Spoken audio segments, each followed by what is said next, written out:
Baik, bismillahirrahmanirrahim. Assalamualaikum warahmatullahi wabarakatuh. Baik, sebelumnya saya mewakili teman kelompok saya mengucapkan terima kasih kepada Bapak dosen yang telah memberikan kesempatan kepada kami untuk membuat video ini dengan tujuan untuk memenuhi salah satu tugas kelompok dari mata kuliah manajemen proyek dan analisis investasi. Nah, untuk itu izinkan saya untuk memperkenalkan diri saya dan juga memperkenalkan anggota dari kelompok saya, yaitu kelompok 5. Baik, perkenalkan kami dari kelompok 5. Nama saya Nurul Lasmi dengan NIM 1904010027 dan teman kelompok saya yaitu Muhammad Rafli Virendra, Intan Pakemun, Saudari Nurjana dan juga Saudari Hasmi. Nah, baik, di video kali ini kami dari kelompok 5 akan membahas materi tentang pengambilan keputusan investasi. Selamat menyimak.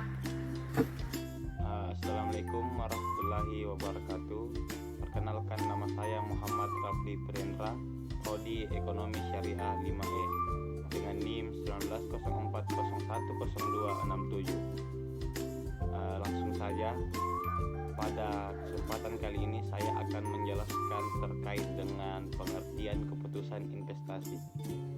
Keputusan investasi adalah sebuah tindakan yang dilakukan oleh manajer keuangan dalam mengalokasikan sejumlah dana ke dalam bentuk investasi. Dari keputusan tersebut, investor pasti mengharapkan adanya laba atau keuntungan dalam jangka waktu yang cukup panjang.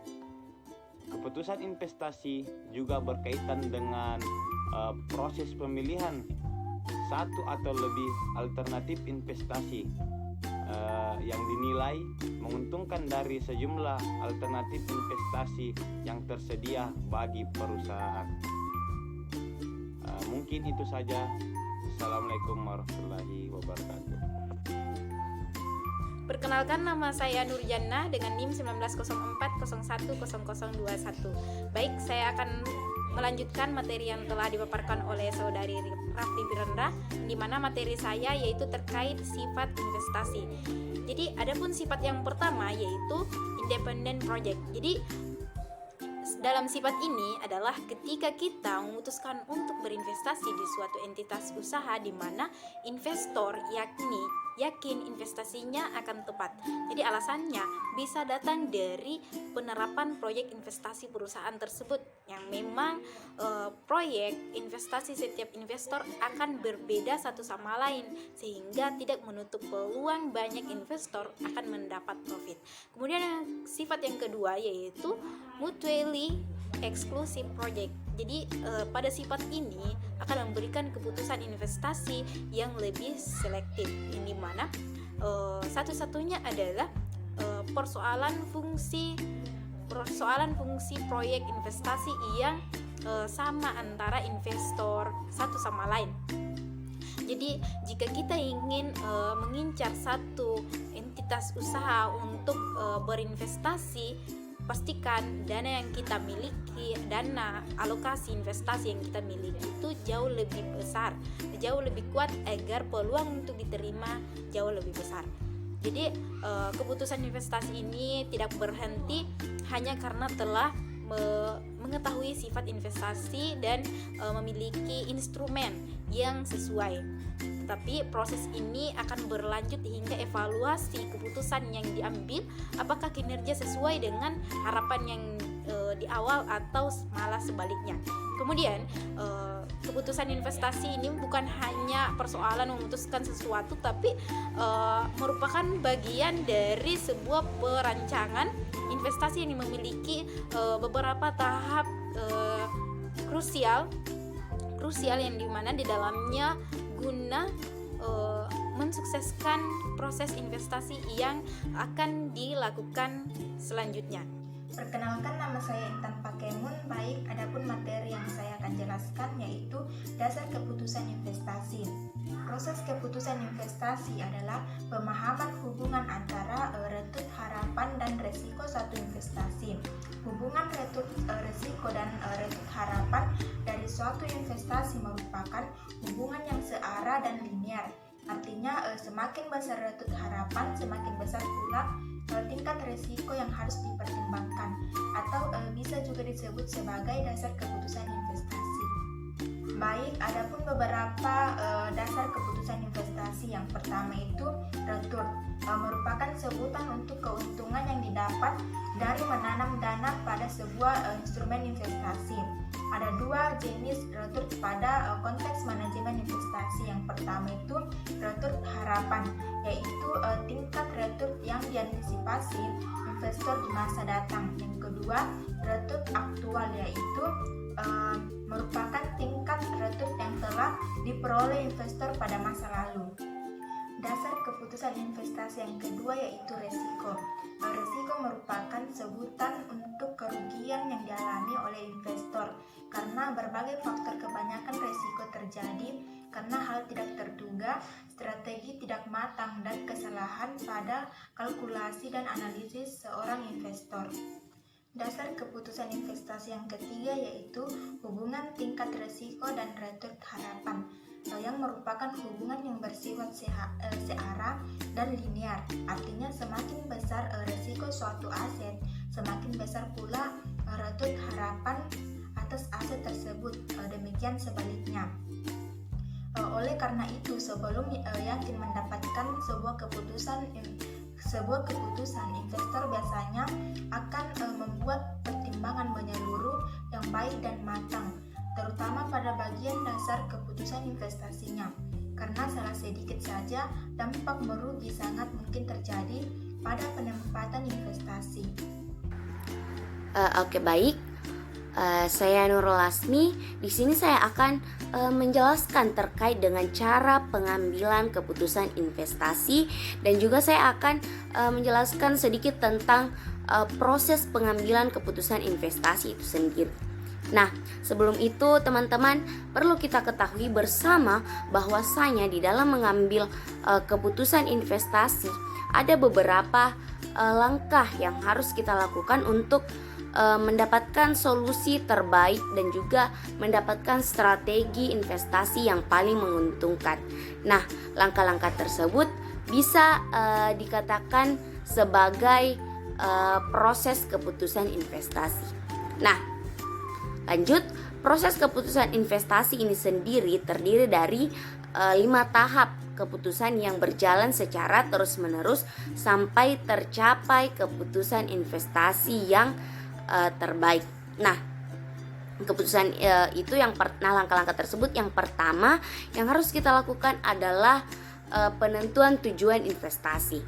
Nah, pada tahap ini misalkan kita sebagai seorang investor harus tahu apa tujuan kita dalam berinvestasi, apakah itu jangka panjang ataupun jangka pendek, risiko tinggi dengan potensi keuntungan yang tinggi atau risiko rendah tapi dengan keuntungan yang rendah. Yang kedua yaitu yang harus kita lakukan setelah menentukan tujuan adalah penentuan kebijakan investasi. Nah, tahapan ini dimulai dengan penentuan keputusan alokasi aset atau asset allocation decision, di mana keputusan ini menyangkut pendistribusian dana yang dimiliki pada berbagai kelas aset yang tersedia, yaitu saham, obligasi sekuritas luar negeri. Yang ketiga atau tahap ketiga yaitu pemilihan strategi portofolio. Nah, dalam hal ini ada 2 strategi portofolio yang bisa dipilih, yaitu strategi portofolio aktif yang meliputi kegiatan penggunaan informasi yang tersedia dan teknik-teknik peramalan secara aktif untuk mencari kombinasi portofolio yang lebih baik. Nah, selanjutnya ada strategi portofolio pasif yang meliputi aktivitas informasi pada portofolio yang seiring dengan kinerja indeks pasar. Nah, tahap selanjutnya yaitu pemilihan aset. Nah, tahap selanjutnya adalah pemilikan aset-aset yang akan dimasukkan di dalam portofolio tadi. Nah, tahap ini memerlukan pengevaluasian setiap sekuritas yang ingin dimasukkan ke dalam portofolio dengan tujuan tahap ini adalah untuk mencari kombinasi portofolio yang efisien, yaitu portofolio yang menawarkan return diharapkan tertinggi dengan tingkat resiko tertinggi, ataupun sebaliknya yaitu menawarkan return diharapkan tertentu dengan tingkat resiko terendah. Tahap terakhir atau cara yang terakhir yang bisa kita lakukan adalah pengukuran dan evaluasi kinerja portofolio. Nah, tahap ini bisa dikatakan sebagai tahap final atau tahap akhir dan juga penentuan apakah keputusan investasi sudah layak atau belum. Nah, jika tahap pengukuran dan evaluasi kinerja telah dilewati dan ternyata hasilnya kurang baik, maka proses keputusan investasi harus dimulai dari tahap pertama atau tahap penentuan tujuan. Demikian seterusnya sampai dicapai keputusan investasi yang paling optimal menurut kita. Mungkin itu saja yang bisa saya jelaskan. Terima kasih. Perkenalkan, nama saya Hasmi. Saya akan menjelaskan tentang tips mengambil keputusan investasi yang tepat. Nah, sama ketika sudah mulai berinvestasi, mengambil sebuah investasi juga memiliki sebuah strategi tertentu agar tidak salah langkah dalam memilih instrumen yang tepat dalam menanamkan modal investasi. Nah, untuk itu kamu yang baru terjun ke dunia investasi, ada beberapa tips atau cara pengambilan keputusan investasi yang tepat. Nah, tips yang pertama yaitu kenali dulu jenis investasinya. Nah, sebelum memutuskan untuk berinvestasi, sebaiknya kamu mencari tahu dulu mengenai jenis investasi yang menguntungkan dan tidak menimbulkan risiko. Nah, kamu harus menentukan mana investasi yang baik dan tidak untuk kebutuhan dan kemampuan finansial. Nah, karena hal ini akan mempermudah tujuan investasi di masa yang akan datang dan kelak tidak menyebabkan kerugian yang besar alias risiko yang rendah. Kemudian tips yang kedua yaitu tentukan tujuan dan kebijakannya. Nah, dalam menetapkan tujuan investasi akan lebih memaksimalkan hasil dari keputusan investasi, karena tujuan investasi akan lebih memotivasi investor dalam melakukan yang terbaik untuk perencanaan keuangannya dengan investasi menjadi bagiannya. Nah, setelah menetapkan tujuan investasi, langkah selanjutnya yaitu menentukan kebijakan investasi. Nah, kebijakan yang ditetapkan oleh setiap investor berkorelasi atau berhubungan dengan tujuan yang telah mereka tetapkan sebelumnya. Nah, dimulai penentuan keputusan alokasi aset yang menyangkut pendistribusian dana yang dimiliki pada berbagai kelas-kelas aset yang tersedia, seperti saham, obligasi, real estate, atau sekuritas luar negeri. Nah, kemudian tips yang ketiga yaitu tetapkan strategi portofolio investasi. Terdapat dua strategi portofolio yang dapat dipilih, diantaranya yaitu strategi portofolio yang aktif dan strategi portofolio yang pasif. Portofolio yang aktif dan strategi portofolio yang pasif. Nah, strategi portofolio aktif meliputi kegiatan kegunaan informasi yang tersedia dan teknik-teknik estimasi secara aktif dalam mencari kombinasi portofolio yang lebih baik. Sedangkan strategi portofolio pasif adalah aktivitas investasi pada portofolio yang seiring kinerja indeksi pasar. Nah, artinya portofolio yang dilakukan hanya mengikuti indeks pasar yang ada. Nah, selanjutnya tips yang keempat yaitu melakukan diversifikasi Nah, diversifikasi merupakan suatu cara untuk mengendalikan risiko, karena walaupun berinvestasi pada beberapa aset investasi yang dimiliki, diversifikasi juga dikaitkan sebagai strategi untuk menyempurnakan portofolio. Diversifikasi cocok dilakukan untuk jenis investasi seperti reksadana dan saham. Nah, kemudian tips yang kelima yaitu menghitung tingkat keuntungan dan risiko. Sebagai pemodal, kamu harus bisa menghitung dengan cermat atas dua hal tersebut. Untuk mendapatkan keuntungan yang lebih besar, maka kamu juga harus siap menanggung risiko yang besar juga. Namun sebaliknya, jika semakin rendah risiko yang ditanggung, maka semakin rendah tingkat keuntungan dan yang dapat diharapkan. Nah, kemudian tips yang keenam yaitu tentukan jangka waktu investasi. Nah, dalam menentukan jangka waktu investasi di awal bisa membantu dalam menentukan beberapa kisaran risiko yang kelak ditanggung. Biasanya orang yang berinvestasi untuk jangka panjang dapat menanggung risiko yang lebih besar. Ini disebabkan karena investasi saham mengalami fluktuasi yang tinggi dari waktu ke waktu. Namun investasi jangka panjang juga memiliki tingkat keuntungan yang stabil juga. Nah, selanjutnya tips yang ketujuh yaitu mengenali karakter diri sendiri sebagai investor. Nah, karakter investor pada umumnya terbagi menjadi 3, yaitu yang pertama, mengambil resiko yang biasanya bersikap agresif dan spekulatif.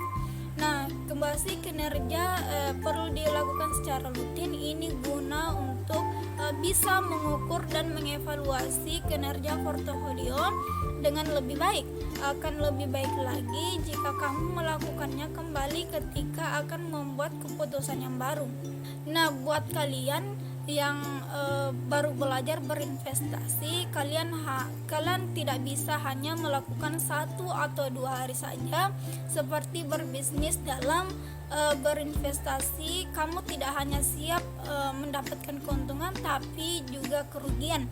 Oleh karena itu, mempelajari hal-hal mendasar seperti keputusan investasi sebelum berinvestasi tidak hanya bisa mengantarkan aset investasi ke strategi yang tepat, tetapi juga keuntungan yang tinggi dengan risiko yang rendah. Baik, itulah tadi penyampaian atau pemaparan materi dari kelompok saya ataupun kelompok 5. Kami ucapkan banyak terima kasih dan juga kami meminta maaf apabila ada kesalahan, kurang dan lebihnya mohon dimaafkan. Terima kasih. Wabillahi taufiq wal hidayah. Wassalamualaikum warahmatullahi wabarakatuh.